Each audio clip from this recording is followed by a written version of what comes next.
You are watching Grace Television.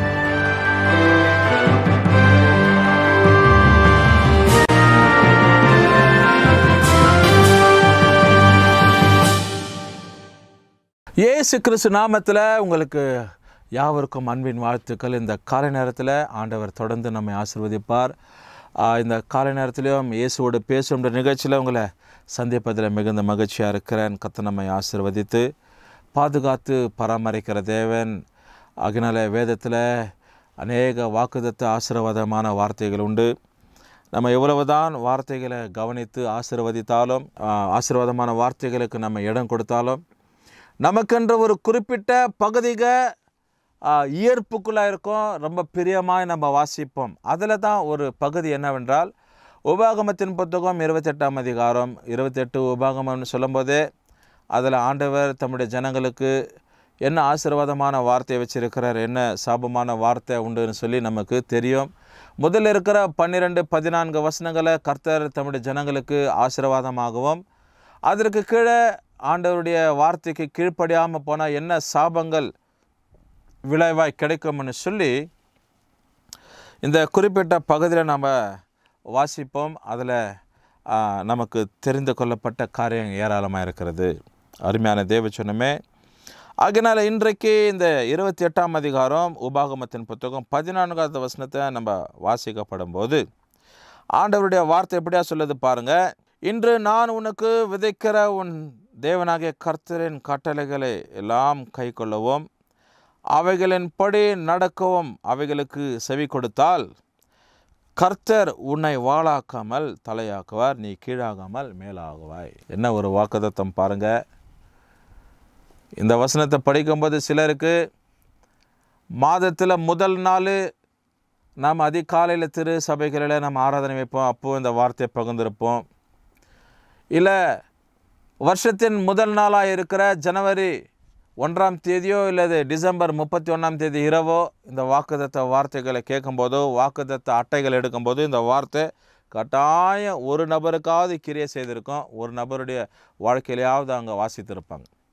அதனால் இதனுடைய ரகசியம் என்ன அப்படின்னும் போது, தேவனாகிய கர்த்தருக்கு கீழ்ப்படினோம், தேவனாகிய கர்த்தருக்கு இடம் கொடுக்கணும், தேவனாகிய கர்த்தருடைய கட்டளைகளுக்கு கீழ்ப்படினோம். இதுதான் சூட்சமம், இதுதான் முக்கியமான ஒரு காரியம், இதுதான் முக்கியமாக நம்ம பின்பற்ற வேண்டியது. ஆகினால ஆண்டவருடைய வார்த்தை சும்மா ஒரு மனுஷனுக்கு வாய்த்திடாது, பழிச்சிடாது, வந்துடாது.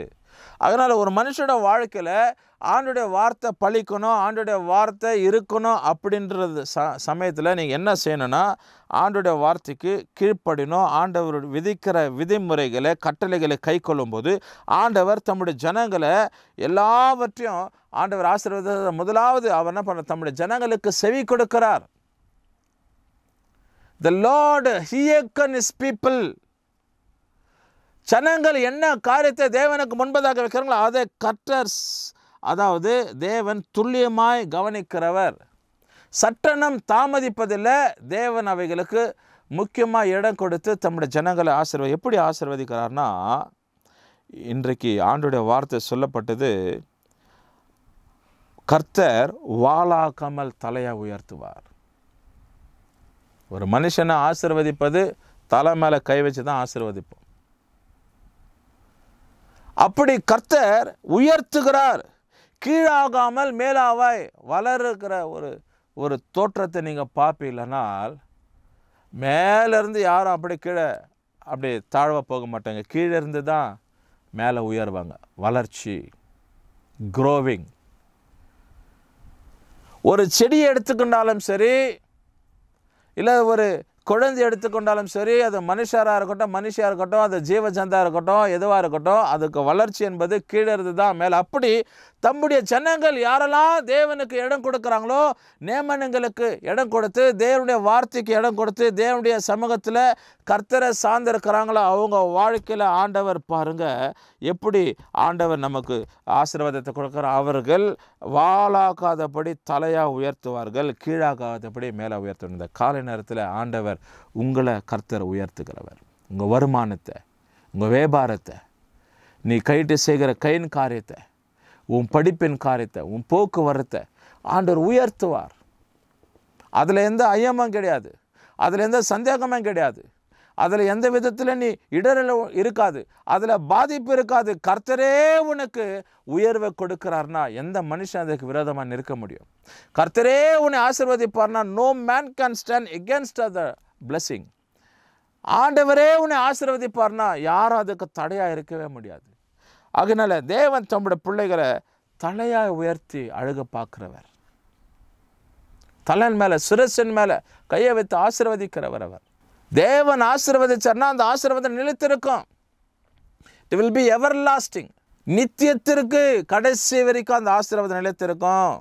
அதனால தேவ சமூகத்தில் ஆசீர்வாதத்துக்குரிய பாத்திரவான்களாக, ஆசீர்வாதத்துக்கு பங்காளர்களாக நாம் இருக்கணுமே தவிர தேவனுடைய ஆசீர்வாதத்தை விட்டுட்டு மற்ற உலக காரியங்களை நாம் தேடி இடம் கொடுத்து கொண்டு இருப்போமானால் அதில் எந்த விதமான லாபகரம் கிடையாது, எந்த விதத்திலும் பிரயோஜனம் இருக்காது. எனக்கு அருமையானவர்களே, இந்த காலை நேரத்தில் ஆண்டவராகிய தேவன் தம்முடைய பிள்ளைகளை தம்முடைய ஐஸ்வர்யத்தின்படி, தம்முடைய ஆசையின்படி கர்த்தர் ஆசீர்வதிக்கிறார். அதனால தான் வசனத்தில் இந்த 28ஆம் அதிகாரம் 14வது வசனத்தின் கீழ்பாகத்தை நம்ம வாசிக்கிறோம். என்ன அப்படின்போது, ஆண்டுடைய வார்த்தைகளுக்கு நம்ம செவி கொடுத்தால் கர்த்தர் உன்னை வாலாக்காமல் தலையாய் உயர்த்துவார்.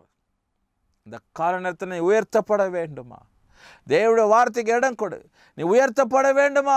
தேவனுடைய வார்த்தைக்கு கீழ்ப்படி நீ உயர்த்தப்பட வேண்டுமா? கர்த்தர் கொடுக்கிற கட்டளைகளை நீ கை கொண்டு நட. தேவன் அப்போது உன் வாழ்க்கையில உயர்வை கொடுப்பார். உயர்வு தானே உண்டாகும். தேவனால கொடுக்கப்படுகிற உயர்வு. ஒரு காரியத்தில் குறைவா வாழ மாட்டேன். Nothing will lack to you. எந்த விதத்திலும் உனக்கு இகழ்ச்சி இருக்காது, எந்த விதத்திலும் நீ குறைபாடா இருக்க மாட்ட. தேவனே உன்னை ஆசீர்வதித்து உயர்த்தார். மாத்திரமில்லாதபடிக்கு நீ கீழாகாமல் மேலாய் உயர்த்தப்படுவாய். எனக்கு அருமையான தேவச்சனமே, சகோதரா சகோதரி, படிக்கிற ஒருவேளை மாணவர் மாணவி இருக்கலாம். என் வாழ்க்கையில் படிப்பில் எனக்கு முன்னேற்றமே இல்லையே, என் ஊழியத்தில் எனக்கு உதவி செய்யறதுக்கு யாரும் இல்லையே, என் வேலையில் எனக்கு உயர்வை கொடுப்பதற்கு எந்த விதத்திலையும் முன் வரவில்லையே என் கம்பெனி அப்படின்னு நீங்கள் சொல்லலாம். இன்றைக்கி ஆண்டவர் உங்களுக்கு உயர்வை கொடுக்கிறவராக இருக்கிறார். கர்த்தரே மேலாய் உன்னை உயர்த்துவார். கர்த்தரே உன்னை உயர்த்துவார். அம்மா தேவஜனமே, கர்த்தர் ஊழியத்தில் உயர்த்துவார். ஐயா தாளந்துகளை கொடுப்பார். தாளங்களை புதைத்து வைக்கிறதுக்கோ தாளந்துகளை இழந்து போகிறதுக்கு இல்லை ஊழியம். உன் தாளந்தை தேவனுக்காக எடுத்து பயன்படுத்துவதற்கு தவறாக பயன்படுத்தக்கூடாது. தாளந்த தேவன் அதை அருவருப்பார். தேவன் அதில் பிரியமாக இருக்க மாட்டார். தேவன் அதில் உயர்வை கொடுக்க மாட்டார்.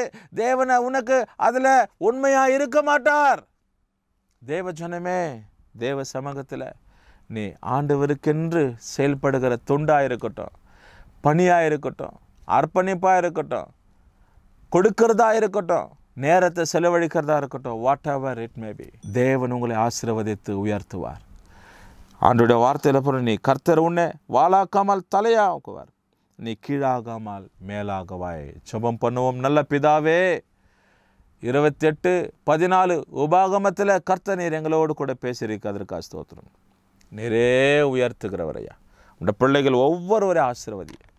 இந்த வசனத்தை கவனித்த குடும்பத்தில் இருக்கிற, வேலை பார்த்து கொண்டு இருக்கிற குடும்பத்தில் ஆண்டவரே, நம்முடைய பிள்ளைங்க எந்த சூழ்நிலையில் இருந்தாலும் பரவாயில்லப்பா, சிறு பிள்ளைகளாக இருக்கட்டும், வளர்கிற பிள்ளைகளாக இருக்கட்டும், படிக்கிற மாணவ மாணவிகளாக இருக்கட்டும், எல்லார் மேலும் கர்த்தர் நீர் ஆசீர்வாதத்தை வர்ஷிக்க பண்ணுவீராக. இயேசு கிறிஸ்துவின் நாமத்தில் ஜெபிக்கிறோம் நல்ல பிதாவே, ஆமென். கர்த்தர் உங்களை ஆசீர்வதிப்பார்.